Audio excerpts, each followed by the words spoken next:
Charles Compagnon, vous venez de Rennes. Alors les événements brestois ne sont pas forcément ceux qui vous touchent le plus, mais à Rennes, on a vu aussi dans le reportage des événements violents aussi. Comment vous avez vu la situation évoluer? C'est aussi une part de votre engagement en politique, cette histoire de sécurité? Oui, parce que à Rennes, on a vu les choses évoluer sur 15 ans, donc moi je suis tout à fait ce qui a été dit. Après, je vais mettre un tout petit bémol sur les chiffres, parce qu'on a à Rennes la majorité a fait un livre blanc sur la sécurité, assez intéressant comme démarche. Et sur les coups et blessures... La majorité municipale qui est de gauche. Exactement, pardon, tout à fait. Et un chiffre moi, que j'ai retiré, c'est que 70% dans un sondage, 70% des victimes de coups et blessures ne portent pas plainte. Donc moi, je mettrai un gros bémol à tous les chiffres qu'on a entendus, parce que ces chiffres-là qui viennent, et je parle sous votre contrôle, c'est les chiffres de plainte. Donc clairement, un étudiant au centre-ville de Brest ou au centre-ville de Rennes qui va se faire attaquer ou qui vont se battre et qui aura des coups et blessures, qui subira, pardon, ne sera pas dans les chiffres qu'on a vus dans le reportage. Voilà. Je vais juste apporter ce petit bémol sur les chiffres. Et la deuxième chose, très rapidement, c'est que je crois que la Bretagne est à l'image aussi de Rennes, si je peux me permettre. On était très très bien à Rennes. Il y a 15 ans, on nous montrait, et la majorité d'ailleurs municipale de gauche disait on est mieux que les autres. Aujourd'hui, le discours de la maire, encore dernièrement, c'est on est comme les autres. Et moi, je souhaiterais que la Bretagne ne deviennent pas comme les autres régions et qu'on garde cette spécificité assez apaisée et pacifique sur la région. Charles Compagnon, en 2020, à Rennes, la police a procédé à 166 interpellations de jeunes de moins de 18 ans n'ayant pas la nationalité française. Ces jeunes sont-ils mal pris en charge aussi par l'État et donc par les conseils départementaux? Alors, leur localisation, déjà, je peux vous apporter un témoignage.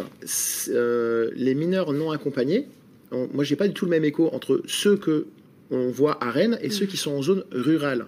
C'est-à-dire que quand on était dans les élections départementales, on discutait avec des gens qui étaient de ma tendance politique, qui me disaient mais c'est super, dans telle ville, etc. On a 4 jeunes, on s'en occupe, ils sont super.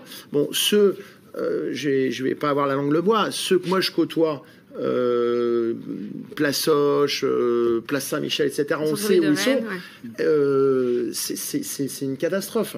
Donc, on a la même population. Et à Rennes, on a décidé je vais employer un mot un peu provoquant, mais les entasser au centre-ville. Est-ce que les mettre au centre-ville, à côté des postes de deal, de trafic, etc., est-ce que c'est la meilleure manière de les intégrer? Et on voit qu'en zone rurale, ça se passe beaucoup mieux, les gens s'en occupent, les gens les accompagnent et on les aide parce que avant d'être étrangers, ils sont mineurs.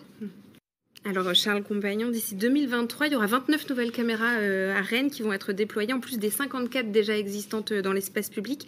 Est-ce que ces caméras ne font pas que repousser les problèmes ailleurs? Est-ce que finalement, le bénéfice en vaut le coup par rapport aux résultats? Alors, ça veut dire qu'à Rennes, on aura autant de caméras en grosso modo qu'à Gouesnou. Donc voilà, on a 220 000 habitants, je pense que je le cadre. Ouais.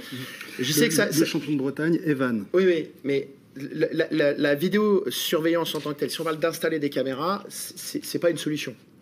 La caméra, c'est le système de visionnage, c'est l'humain qu'on met derrière, c'est les gens qu'on met sur le terrain aussi, parce que la caméra peut intervenir. Je sais que ça fait débat, qu'il n'y a pas de statistiques, on dit toujours que ça n'amène rien. J'ai étudié, moi, une ville de l'Ouest de 110 000 habitants, aux alentours de 110 000 habitants. Ils ont 580 interpellations depuis 3 ans suite aux caméras, et notamment des agressions sur des femmes. C'est-à-dire que comme ils ont une police municipale extrêmement coopérative avec la police nationale, eh bien, ça leur permet d'intervenir au moment de l'agression. Au moment de l'agression, non, et parce qu'ils ont des gens qui surveillent. Et effectivement, nous à Rennes, mais toutes les caméras n'ont pas des villes avec des gens qui surveillent 24 heures sur 24 la population. S'il n'y a pas de quelqu'un derrière les écrans pour guider les forces de l'ordre, pour guider les agents municipaux quand il y en a des polices municipales, la caméra, elle sert à rien. Les gars sont masqués, casquettes, capuches, ils sont tous habillés en noir, ils sont identifiables. Par contre, si ça intervient comme une assistance au terrain, et clairement, il y a des villes qui ont montré l'efficacité. À Rennes, est-ce que vous diriez aussi qu'il y a une dérive des zones qui ne sont plus républicaines? Alors, j'irai pas jusque-là. On n'a pas franchi le Rubicon, mais quand j'écoute vos collègues rennais, on en prend vraiment le chemin. Et aller dans un quartier, c'est pas intéressant. Moi, je suis dans les quartiers. Quand je vois la voiture de police qui passe, clairement, je vais vous dire, ça m'énerve parce qu'on n'a pas envie qu'elle passe. On a envie qu'elle s'arrête, qu'elles discutent, qu'elles aillent voir le fleuriste, qu'ils aillent voir le boulanger.